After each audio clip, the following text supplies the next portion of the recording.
Dear viewers, what began as anxiety around Middle East conflict has slowly seeped into prices, and in the small cap corner of the market, the damage is far more visceral than what headline indices would have you believe. A 15 to 20% correction in the index sounds manageable. But when you look beneath the surface, you will find a long tail of stocks down 40% to 50%. This is not a correction, that's a reset. Moments like these are seductive. Screens flash red, valuations compress, and everything begins to look cheap. But experience teaches you to resist that first instinct. Corrections are not clearance sales, they are periods of transition. And after such phase, the market rarely hands leadership back to the same set of winners. If anything, it often reshuffles the deck. So, the real question is not whether to buy, but what is changing beneath the surface. In times of uncertainty, I find it useful to step away from narratives and instead observe behavior, especially the behavior of those who arguably understand their businesses the best, that is, the promoters. Strip away the noise, the forecast, the macro debates, and insider buying remains one of the most honest signals in the market.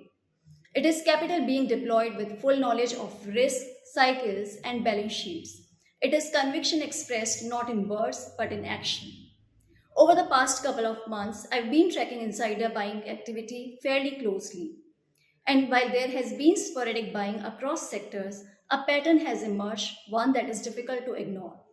Promoters across a cluster of iron and steel linked companies have been steadily increasing their stakes from the open market, not in one company or as one off event, but across the board. Stocks like Maharashtra Seamless, Electro Steel Castings, MSP Steel, Jindal Stainless, Galant Ispat, and Surya Roshni have all insiders purchasing the stock from the open market heavily in the last 3 months. Now, each of these businesses operates in its own niche. Maharashtra Seamless has strong linkage to oil and gas related capex. Electro Steel Castings is linked to water infra.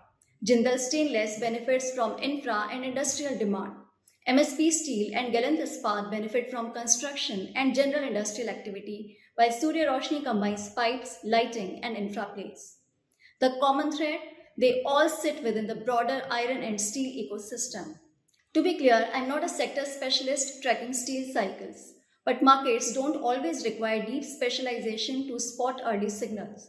Sometimes all it takes is stepping back and connecting the dots, because when insiders across multiple companies within the same ecosystem begin buying, especially during a market correction and amid global uncertainty, it usually tells you one thing, that they believe that the worst is either priced in or close to it, and that the next leg of opportunity may not be too far away. If you go looking for reasons to justify this confidence in this sector, they are not hard to find. Start with the obvious. India's infra push, roads, railways, housing, urban infra. There is likely to be a strong infra-led demand push for steel and allied products.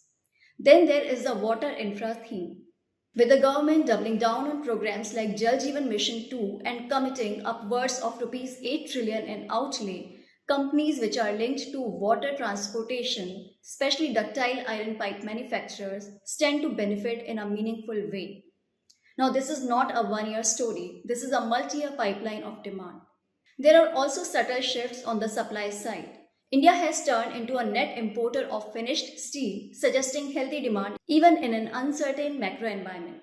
On the policy front, the environment has become incrementally supportive. Quality control orders ensure that the substandard imports do not distort the Indian market. Anti-dumping duties on select steel products from countries like China and Vietnam add another layer of protection for domestic players. Then there is PLI scheme for specialty steel, which is likely to boost value addition in India itself. Now, does this mean that the sector is ready for a straight line rally? Well, I cannot say for sure. Steel industry is cyclical, prices fluctuate, margins swing, and external variables from raw material cost to geopolitical events can change the outlook quickly.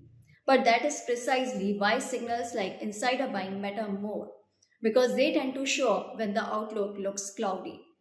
What we may be witnessing here is not a loud, consensus driven bullish call, but the early whispers of a potential shift. As investors, we must pay attention and dig deeper to identify the next set of multibaggers.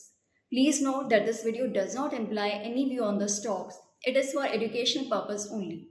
Thank you for watching. Goodbye.